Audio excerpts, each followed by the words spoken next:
Muy buenos días, gracias por su sintonía y acompañarnos en Contexto. Gracias a Mónica Gutiérrez que nos permite compartir su espacio, pues para llevarle información que es de interés de todos.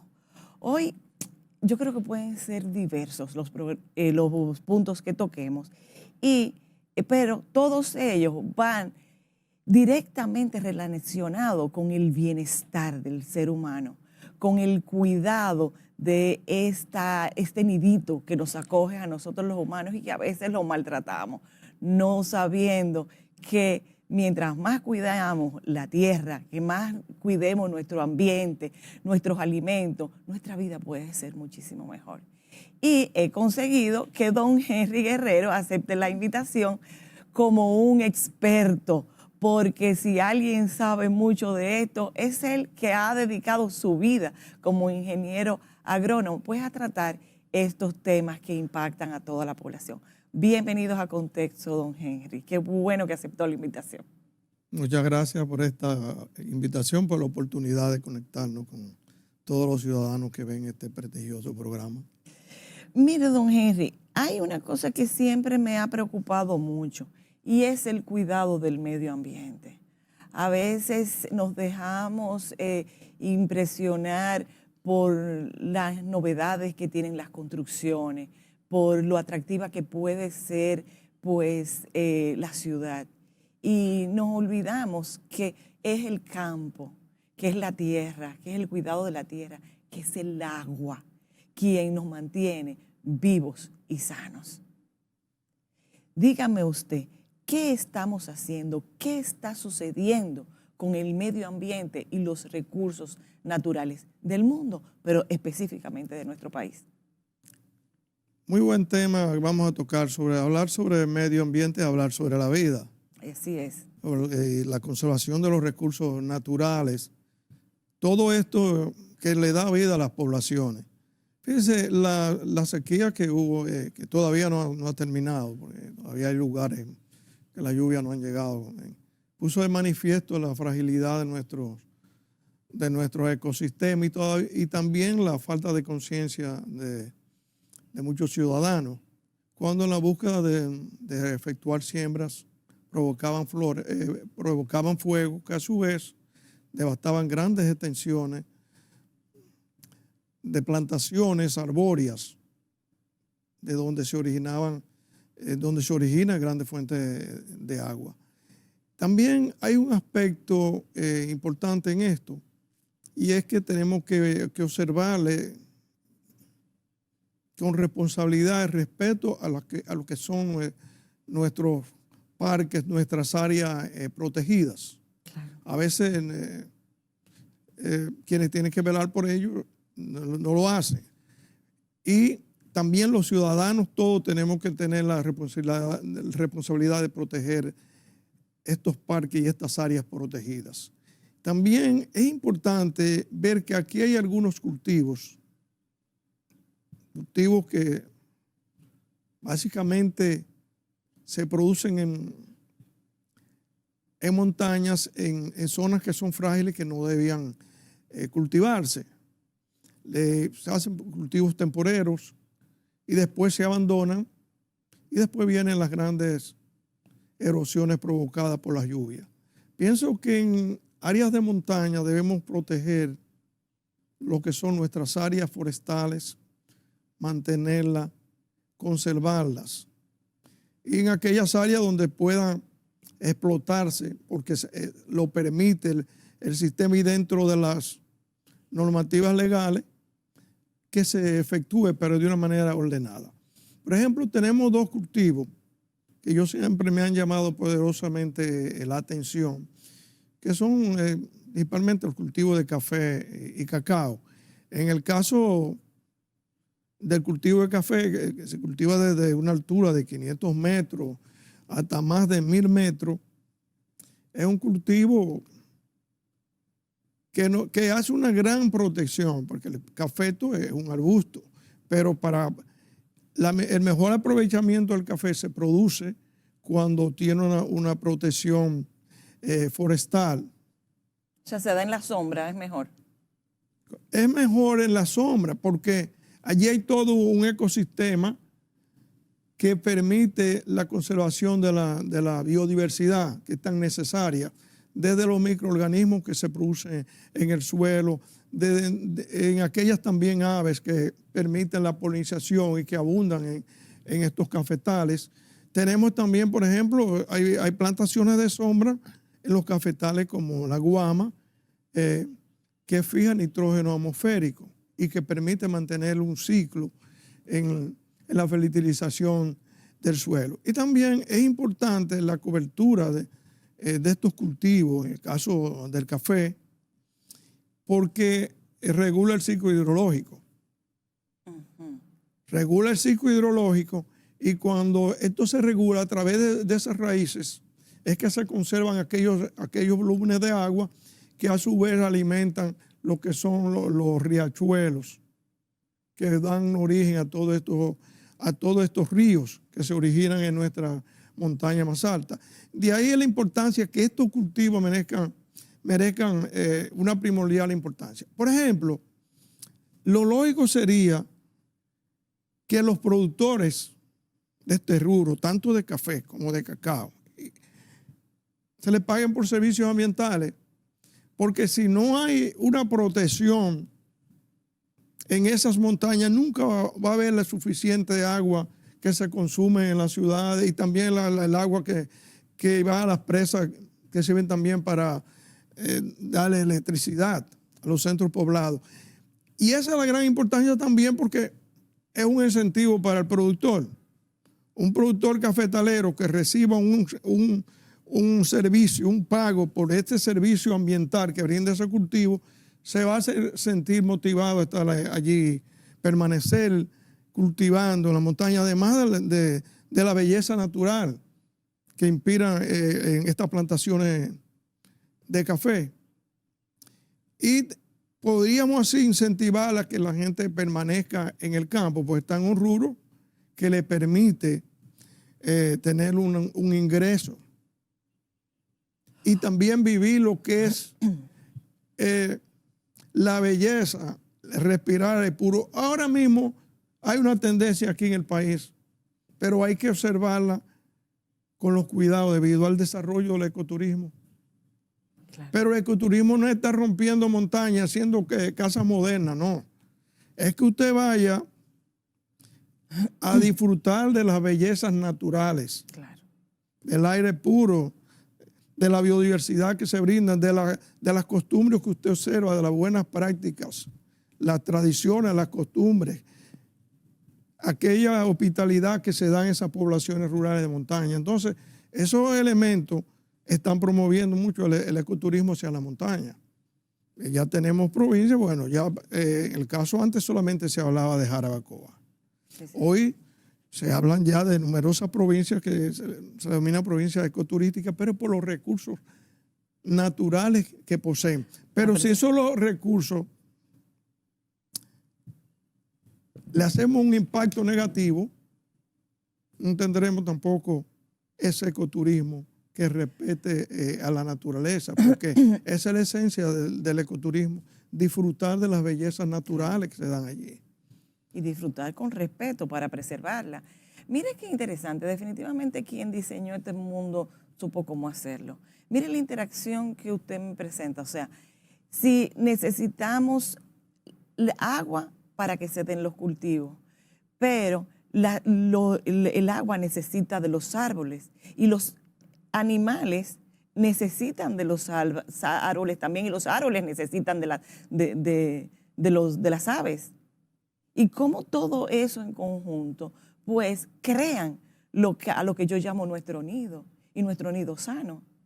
O sea, es impresionante cómo se da toda esta interacción, cómo todos esos elementos se conjugan para crear una buena existencia. Entonces, el asunto es cómo respetar, cómo cuidar, cómo preservar todo aquello que nos da no solamente mucha vida, sino, o sea, mucha vida en términos de tiempo, sino en calidad de vida, en la calidad de los cultivos. Entonces, lo que pensamos que solamente se hace en la industria tiene un origen, y un origen que hay que preservarlo. Ahora, usted hablaba del asunto de la sequía y de los incendios forestales, que son productos entonces, don Henry, de ensayo y error, y no se pudiera prever o minimizar esos efectos negativos que luego toman mucho tiempo en recuperación si no entramos al tema de la investigación. Sí, hay un aspecto importante ahí, es que la parte de la educación de la población a todos los niveles, porque siempre se dice que el pequeño productor es el que incendia, no. Muchas veces van obreros agrícolas a incendiar una porción para facilitar la introducción en un determinado cultivo, y ellos no son los propietarios de eso. Y ahí viene el origen de fuego. Y otras veces también los fuegos en sequía se producen por causas naturales, pero la mayoría de los fuegos, como recogen los diferentes medios de prensa, fueron provocados. Ahí hace mucha falta, mucha conciencia ciudadana, porque realmente cuando desaparece toda una masa boscosa, son más de 20 años para que eso se restaure. Yo he visto zonas de pinares que eso es penoso. Aquí hay la destrucción, y no solamente se van las plantaciones, sino todo lo que es la biodiversidad. Se erosiona la tierra y todo lo que es vida ahí. O sea, porque con un incendio, o sea, entonces, no solamente... somos un país muy pequeño. Nosotros tenemos que cuidar lo poco que tenemos. Si queremos que dejarle algo a las futuras generaciones. Los recursos naturales, aquí hay que enseñar a la gente a respetar los recursos naturales. Tenemos que educar más desde el mismo hogar, sí, desde la escuela, en esos cursos que se le introducen a la parte de agricultura, desde pequeño, desde la casa, cuando usted le enseña a los niños la importancia de ir sembrando su plata. Hay que crear conciencia. Sí. Hay que crear conciencia, eso es lo primero. Hay que crear conciencia, hay que tener reglas, y que las reglas sean para todo el mundo, que todo el mundo las aplique, y tienen que haber sus sanciones, sus consecuencias cuando está destruyendo algo que nos beneficia a todos. O sea, es nuestro mayor patrimonio, es esta tierra que nos acoge. Entonces, eso es un planteamiento sumamente interesante. Vamos a crear conciencia del deber, de la obligación que tenemos de cuidar nuestros recursos naturales. Y es lo que usted dice, quizás con muy buenas intenciones, o sea, sin planificación, sin datos, se comienza a hacer un cultivo que luego lo que hace es pues dañar la tierra, y entonces volverla a recuperar. Como usted dice, son años, muchísimos años, que el cacao y el café, por ejemplo, ¿qué tiempo es su cultivo? Fíjese, por ejemplo, el caso el caso del café, usted comienza a producir a los 2 años, pero no es sino a partir del 3er año que hay una producción comercial. Lo mismo es muy parecido en el cacao. Ahora, las plantaciones, nosotros teníamos, antes de llegar la roya del café, que devastó todas las plantaciones, eran plantaciones muy viejas, plantaciones que tenían hasta 40, 50 y 60 años. Entonces, cuando llega la roya, primero llegó en el 89, después en el último brote, la roya acaba totalmente, la nueva raza de la roya acabó totalmente con las plantaciones de café, y agarra el país sin haber desarrollado una sola variedad resistente, la roya del café. Se habían introducido y se habían iniciado unos ensayos en esos años 89 y 90, pero no le dieron continuidad. Y después quedaron algunas plantaciones aisladas. Entonces, eso hace que el país, prácticamente las plantaciones de café desaparecieran, y de exportador nos convirtiéramos en un país Importador de café. Todavía nosotros importamos más del 70% de lo que consumimos, porque después hubo una avalancha de introducción de variedades de café nuevas, resistentes a roya, pero había que ver el comportamiento de esas variedades. Hace más de un año vi una publicación de un encuentro que había hecho el IDIA allá en Rancho Arriba, San José de Ocoa, donde se habían liberado o se había presentado a la comunidad de productores los resultados ya con 2 variedades identificadas de resistencia a roya. Es la primera vez que se hacía aquí en el país, es un esfuerzo loable, pero no lo conocemos mucho en el sentido de que quizás no tengan todavía la gran cantidad de semillas disponibles para ser presentadas a los productores. De todos modos, aquí se han introducido numerosas variedades resistentes a la roya y el café, tanto catimol como salchimol. Uno le llaman catimol porque es el híbrido de timol con la variedad de caturra y catuají, y el otro salchimol porque es un híbrido entre la variedad Villa Salchí de Costa Rica con un híbrido, con el híbrido de timol. De ahí los nombres catimol y salchimol. Entonces aquí han introducido numerosas variedades de esto. Hay muchos que han dado resultados positivos. Ahora son variedades altamente exigentes porque según son híbridos altamente productivos, son también altamente exigentes en fertilizantes y los fertilizantes son costosos. Y si volvemos a la tesitura de que no se fertilicen esas plantaciones, su ciclo vegetativo va a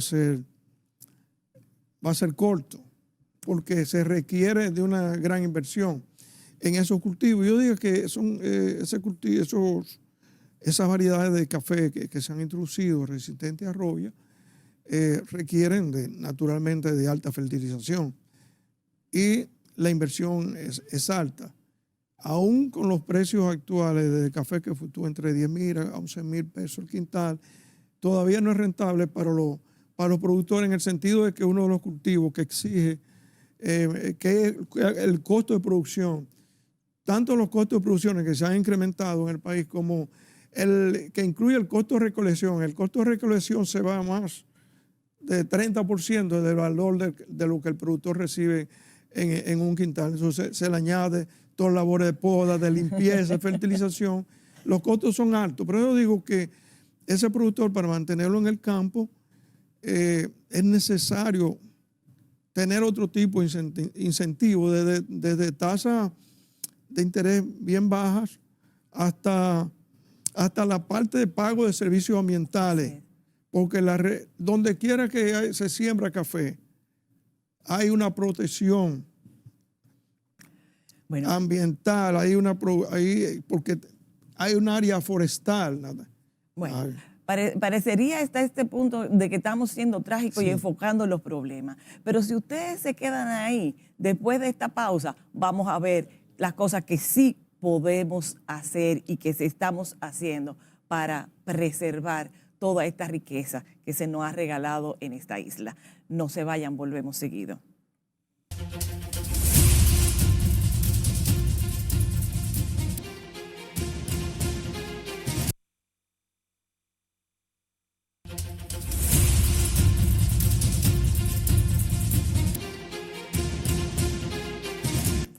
Gracias por continuar con nosotros en Contexto, aquí acompañada de don Henry Guerrero, un sabio en términos agrícolas, es ingeniero agrónomo y hemos estado hablando de la importancia de la preservación de los recursos naturales, del cuidado del medio ambiente, del cuidado de nuestros cultivos. Hemos visto algunas de las problemáticas que hemos presentado y se me ocurre preguntarle a don Henry, en este punto, ¿es la investigación, los datos que aporta la investigación, qué tan útiles y qué tan necesaria es para poder tener una productividad eficiente, eficaz y aprovechar al máximo pues, nuestra tierra?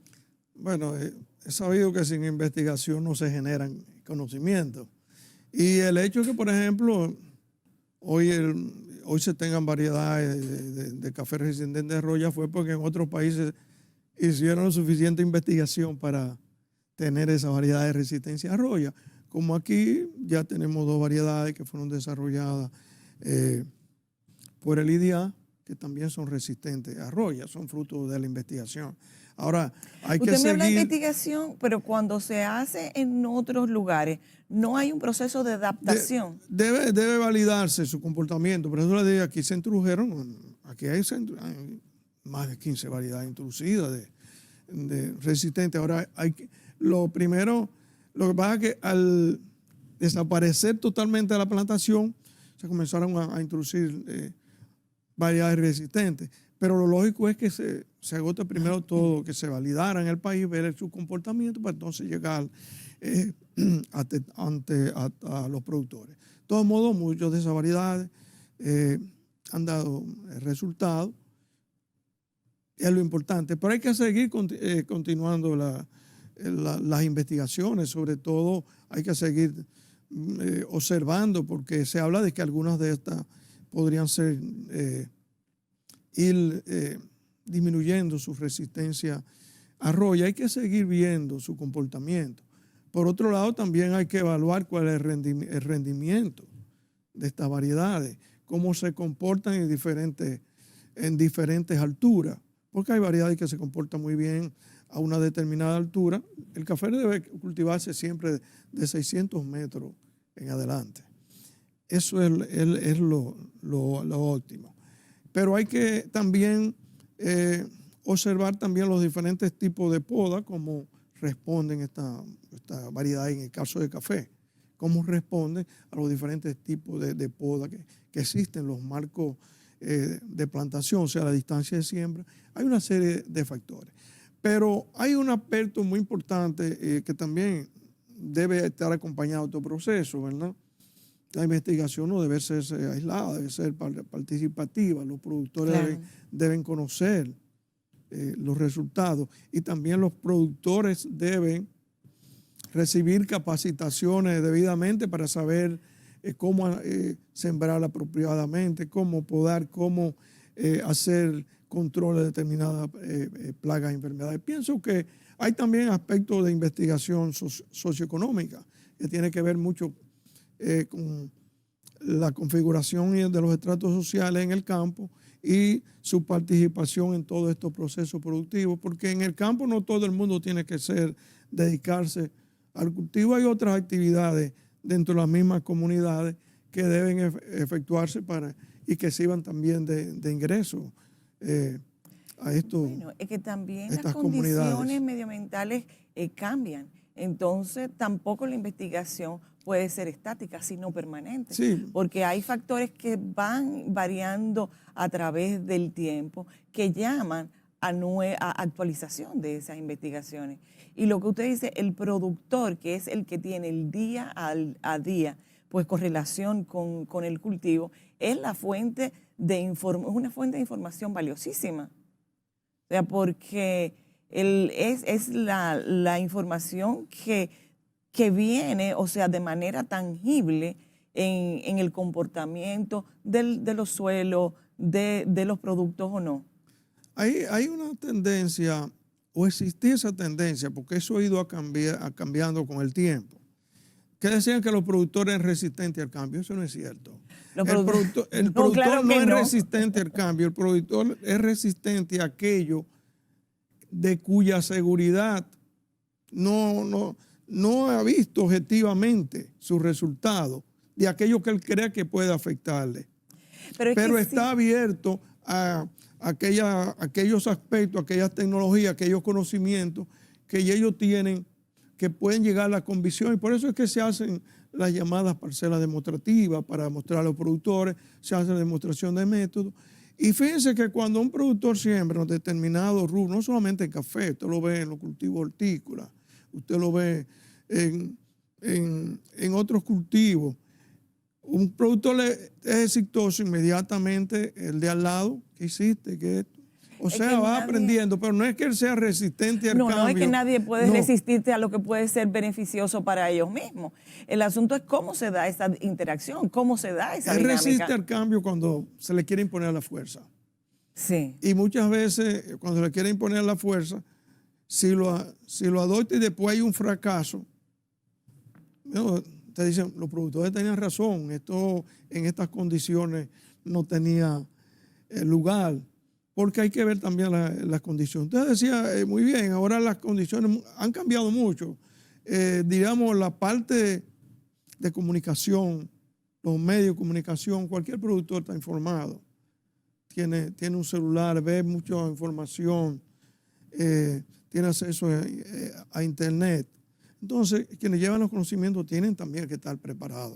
pero Y es muy importante. el proceso, don Henry, de la investigación, ¿cuál debe ser para que sea realmente efectiva, que sea eficiente, que sea bien acogida por el productor, que a final de cuentas, desde el principio hasta casi, por lo menos hasta la cosecha, es la persona más importante? Luego de la industrialización de los procesos, ya es otra historia. Fíjese que la investigación depende de la naturaleza de investigación, si son investigaciones básicas, si son simplemente validaciones ya de investigaciones desarrolladas en otro país o en una región que quiere aplicarse en otra. Hay todo un proceso en esto. Es decir, incluso hay investigaciones que pueden ser que no lleguen a los resultados esperados. Claro. Y eso se ve a nivel científico, que tiene la parte de prueba-error. Los grandes productos que se obtienen son frutos de muchos años. Por eso la parte de investigación. Pero la parte agrícola, lo más importante es, si usted va a introducir una variedad que ya ha dado resultados en una investigación, hay que validarla a nivel de la finca del productor, que los productores vayan viendo. Y es por eso que se hacen los famosos días de campo, las demostraciones de metros, que ellos vayan viendo los resultados. Y en condiciones, no en 200 metros cuadrados, no, en una pequeña finca. Porque así el productor cree en eso. Porque no es lo mismo usted hacer un ensayo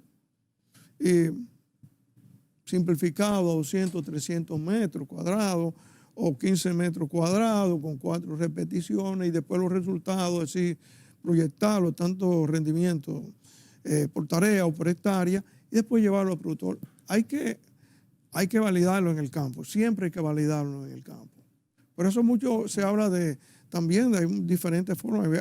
Ya hay investigaciones que se hacen desde un principio en las parcelas de los productores. Dicen, Claro. vamos a hacer... Vamos juntos a hacer esto. Vamos a hacer esta investigación porque queremos probar este método de siembra o queremos probar esta nueva variedad que ha dado resultados, pero queremos verla en las condiciones de la finca. O sea, se hace por eso se le muestra y el productor puede... O sea, va tener conciencia dirigida, de eso. lo que me quiere decir es que va dirigida en dos sentidos. Vamos a validar cosas que ya se hicieron en otro lugar y dieron buen resultado. Entonces vamos a validar que en este terreno, en este clima, en este lugar, Claro. pues va a funcionar. Otras pueden ir a buscar el origen de alguna problemática que tenga el productor dentro de sus cultivos. También. Bueno, eso se da bueno, ahí dependen muchas cosas y muchas veces son problemas que requieren de especialistas y a veces presentan plagas que son desconocidas hasta para los propios especialistas. Entonces hay que Vamos a estudiar qué ha pasado. Se me está Pero ya dañando se mi está- café y no vamos, conozco qué es lo que está pasando. Tenemos que ver qué ha sucedido, ¿verdad? Exacto. ¿Qué está pasando? Y por eso hay que investigar, por eso que la investigación tiene que ser continua. Y la investigación toma tiempo, entonces en nuestros países desgraciadamente hay una cultura de no apoyo a la investigación, los recursos son muy insuficientes de investigación y es una limitante al desarrollo, en este caso al desarrollo agrícola y pecuario. Y a la posibilidad de tener innovación. O sea, Sí, porque como le dije, cuando nos agarra el arroz y el café no había ni una variedad aquí desarrollada aquí en el país. Entonces, se trajeron numerosas variedades que otros países que tenían el mismo nivel económicos quizás más atrasados que este, habían desarrollado en sus centros de investigaciones después de muchos años, porque es un proceso de años. Hoy que las tecnologías son más avanzadas y muchas cosas que tomaban años hoy toman más corto tiempo, porque depende del tipo de investigaciones, también cómo todo ha ido avanzando en la misma, a nivel ya de los grandes centros de investigación. Claro, claro. La parte de todo lo que es los ensayos que se hacen a nivel que tienen que ver mucho con la caracterización molecular para saber la genética de un rubro, de un cultivo determinado. O sea, hay muchas tecnologías de avanzada. Entonces, por eso es que en nuestros países la gente prefiere, bueno, vamos a validar tecnologías que ya han sido desarrolladas, sí, para dar respuesta más rápida una vez que provee. Por eso a veces usted ve que se traen materiales de determinadas áreas en un cultivo, puede ser habichuela, puede ser guandul, y se experimentan primero en los centros de investigación, numerosas líneas para ver de esas líneas cuáles son las más promisorias. Pero ya esos son eventos que realizan casi siempre investigadores que van por la línea de mejoramiento genético. Pero todo es un proceso, claro. Si lo vemos, o sea, estamos de acuerdo ya de la importancia de la investigación, que es la que nos da los datos, nos da la información, ya sea para resolver problemas o para hacer innovaciones. ¿Estamos bien? Toda investigación nos va a llevar a una innovación. A una innovación siempre y cuando, claro, porque la innovación es la aplicación de los conocimientos generales para mejorar, puede ser para mejorar un proceso o para mejorar un producto.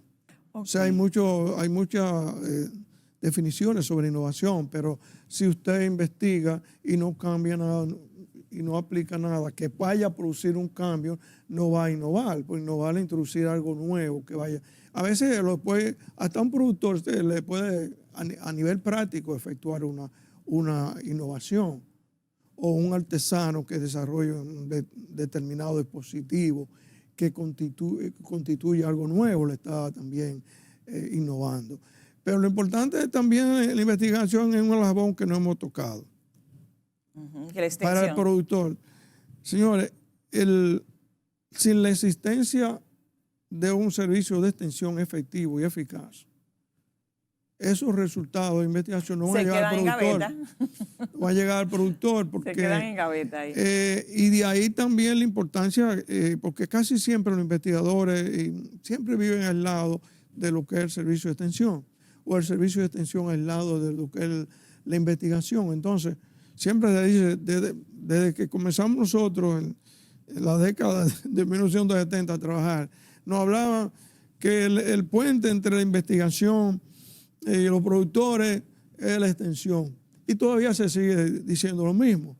Pero ya hoy se hace más relevante de que esos resultados de investigación deben ser socializados. Sean socializados y sean apropiados por el Servicio Nacional de Extensión para poder estos conocimientos llevarlos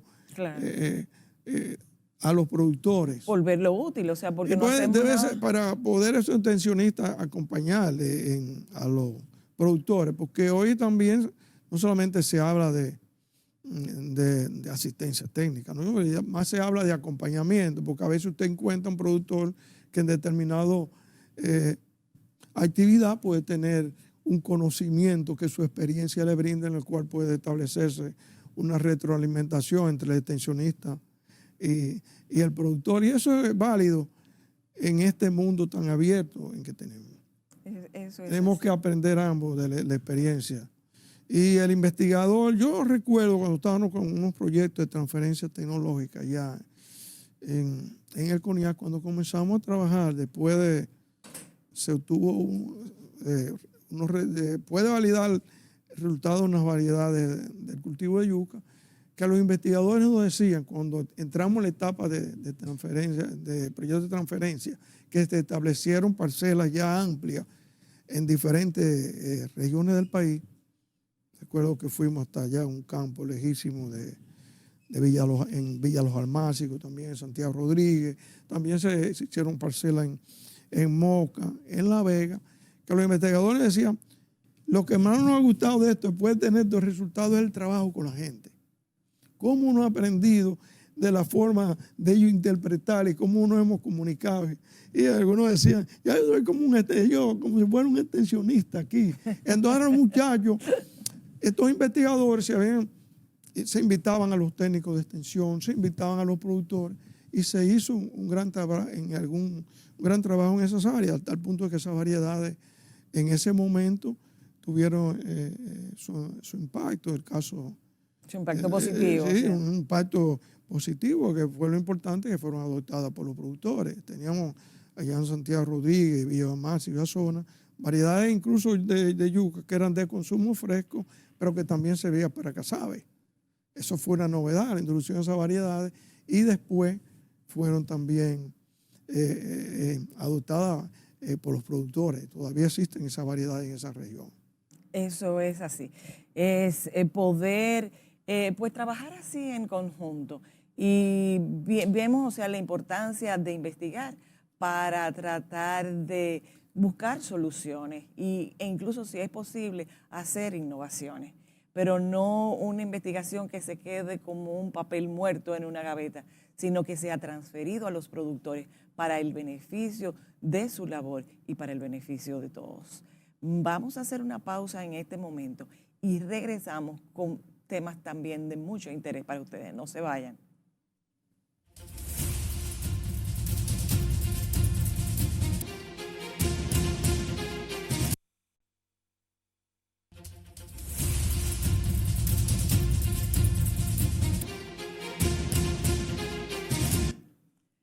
Qué bueno que ustedes aún están ahí con nosotros y aquí compartiendo con don Henry Guerrero y hablando pues de productividad, de agricultura, de vida. Hemos visto la importancia del cuidado del medio ambiente, los recursos naturales, de la investigación, de la validación de la investigación y de la extensión. ¿Qué nos falta? Don Henry, hay un concepto que para mí es nuevo, como muchos de los temas de este sector, y son los clústeres. ¿Qué es un clúster y cuál es su importancia? Bueno, los clústeres es una agrupación, ¿verdad?, donde se encuentran representados dentro, por ejemplo, en un cultivo determinado, todos los actores de ese cultivo. Ahí pueden entrar desde investigadores, técnicos, productores, comercializadores. Eso es importante en un clúster, que estén todos representados y que tengan una orientación expresa hacia sus objetivos. Aquí tenemos numerosos clústeres, ¿verdad? Hablamos del clúster de limón, el clúster de pitahaya, el clúster de productores de coco, el clúster de productores de piña. Y nosotros, recuerdo, desde Cunea tuvimos una gran experiencia con los clústeres de limón y el clúster de pitahaya. Trabajamos con numerosos clústeres, porque trabajamos también con los productores de cacao y de café y de musácea, o sea, plátano y guineo. Interesante, ahí hay muchos clústeres importantes también. Pero me llamó la atención poderosamente el impacto que tuvieron estos dos clústeres en específico, el clúster de limón y el clúster de pitahaya. En el caso del clúster de limón, dirigido por profesionales de alto nivel, como el profesor Eusebio Santos de la Universidad Autónoma, que después lo nombraron presidente advitan del clúster, y el profesor Rafael Sosa, una autoridad en el cultivo de limón. ¿Cuál es la ventaja de tener? Ellos, por ejemplo, tuvieron la visión de que para cultivar. Usted sabe que los cítricos, el problema del Juan Lombín. Sin embargo, el clúster de limón, a través ellos no incorporaban miembros del clúster que eran productores, pero brindaban, se les pidió apoyo al CONIEC en el sentido de las capacitaciones. Los profesores de ese clúster estaban muy actualizados en las tecnologías del producto. Y hoy un clúster muy bien asentado, valorado, porque se han mantenido han seguido trabajando, han introducido tecnología de producción innovadora y se han ido mucho por el campo orgánico, que se dice que la agricultura orgánica es para pedazos pequeños. Sin embargo, ellos han tenido éxito produciendo orgánicamente también. En grandes cantidades. Sí. ¿Cuál es la ventaja de pertenecer a un clúster, don Henry? Bueno, yo pienso que lo que yo veo de que estén agrupados en un clúster es que los miembros del clúster viven actualizados de conocimiento, pero también analizan bastante la parte socioeconómica. Porque el clúster de limón, por ejemplo, le ha insistido mucho, yo lo digo porque lo veo ahí en el chat de ellos y los leo, ellos le han insistido mucho a los productores que deben ir organizándose para exportar, porque ellos solamente se recuerdan de la exportación cuando los precios se caen. Ahora, por ejemplo, un limón, pero eso es cuestión temporal. Ahora, por ejemplo, un limón usted lo compra hasta 10 y 15 pesos. Increíble. Pero hubo un momento. Claro. ¿Por qué? Porque estamos en un momento de escasez. Siempre de diciembre hasta mayo y junio hay unos precios tope. Entonces ya nadie se recuerda de exportar, excepto de algunos productores de ellos que producen el limón Eureka amarillo, que eso tiene un mercado también, y algunos de esos exportan.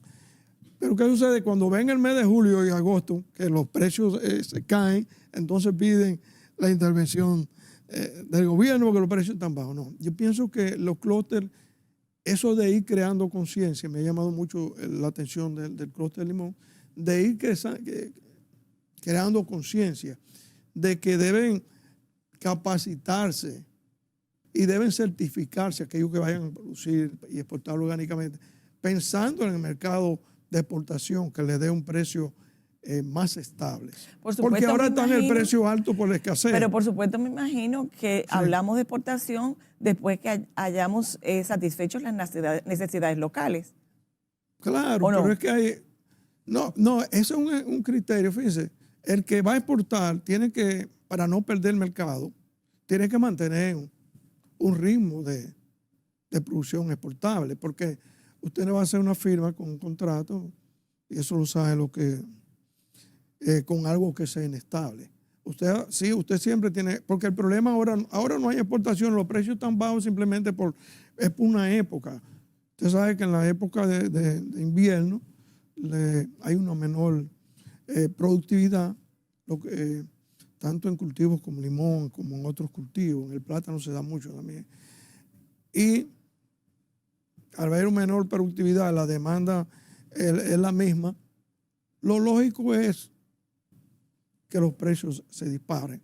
Pero después, cuando viene el ciclo, con los días largos de primavera, que viene una mayor producción de limón, ahí viene después esa gran producción, porque aquí hay cientos de miles de tareas sembradas y los precios caen. Es un ejemplo que estoy poniendo de por qué la gente debe prepararse, no solamente sembrar para el mercado interno, hay que prepararse, porque antes de sembrar la gente tiene que saber cuál es el mercado y hacia dónde va dirigido. Claro. Entonces los clústeres ayudan mucho cuando están dirigidos por personas que están enfocadas en el desarrollo social y económico de sus miembros, que ayuda mucho a orientarse, también identificación de mercados potenciales. Pienso que eso es la importancia, pero no es crear un clúster por crear, tiene que tener buena dirección. Es lo que ha pasado también con el clúster pitahaya. Hoy se come pitahaya aquí en el país.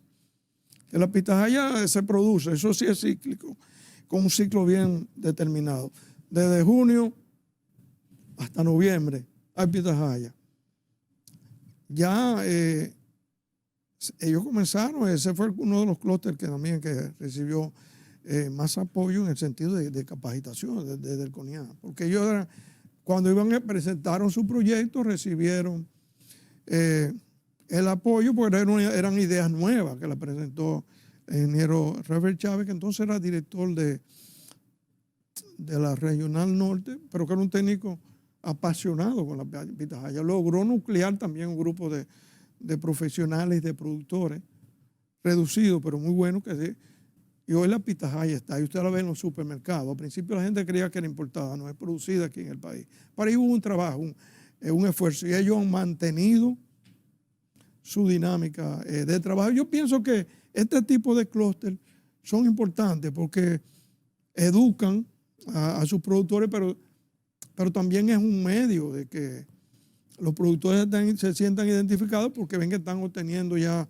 también beneficios. Más en cultivos exóticos como era en el caso de pitahaya, que solamente existía matica silvestre, y estos son variedades ya de alta producción. Y pasemos entonces a otro renglón, que es el cooperativismo. O sea, ya vemos la importancia y los beneficios que se puede obtener en un clúster, pero hablemos de cooperativismo brevemente. Bueno,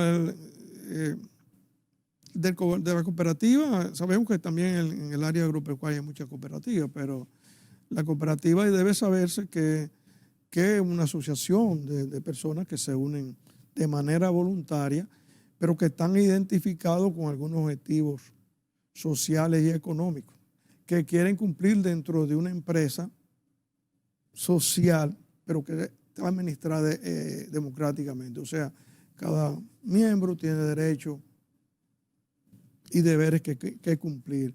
Es importante porque es un medio también de la gente ir captando recursos para... En la cooperativa hay... Una cooperativa que se crea para buscar recursos del gobierno no es una cooperativa. Eso no es una cooperativa. Las cooperativas tienen que crearse para captar recursos de sus socios, para ir creando capital inicial. Claro. Por eso es que, aunque las cooperativas, de acuerdo a su naturaleza, porque hay algunas que van dirigidas a consumo, hay otras que son de ahorro y crédito, hay otras que son de transporte, hay diferentes tipos, pero tenemos que estar claros en lo que es la filosofía del cooperativismo. Del cooperativismo, que sea realmente para contribuir con los productores y sobre todo los que quieren ingresar nuevamente. Hay un tema que no podemos dejar escapar. A mí me cuentan, don Henry, que el sector agrícola es muy machista y que son todos de mucha edad. Entonces, realmente no hay espacio para los jóvenes y las mujeres dentro del sector agropecuario. Bueno, ese es un punto bien interesante.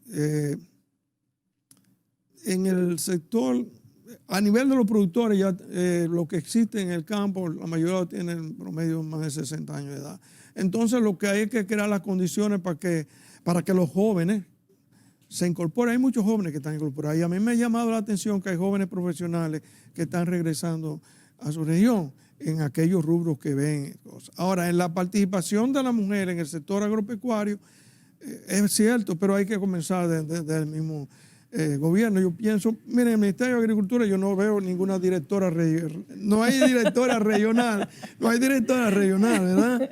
No hay directora regional. Y el número de ministros y viceministros o sea, como que en el sector privado hay más participación de las mujeres. Entonces, usted como pilar de este sector, de la gente con sabiduría y madurez, ¿cree que realmente hacen falta los jóvenes y las mujeres en el sector? Claro que sí, pues ya las mujeres son más del 50%, ¿verdad? Y la juventud... Refresca, renueva. La juventud es la fuerza, ¿verdad? Sí, hacia adelante. En lo que ya pasamos de varias décadas, lo que le podemos servir de nuestra experiencia y orientación, pero los jóvenes tienen que tomar la antorcha.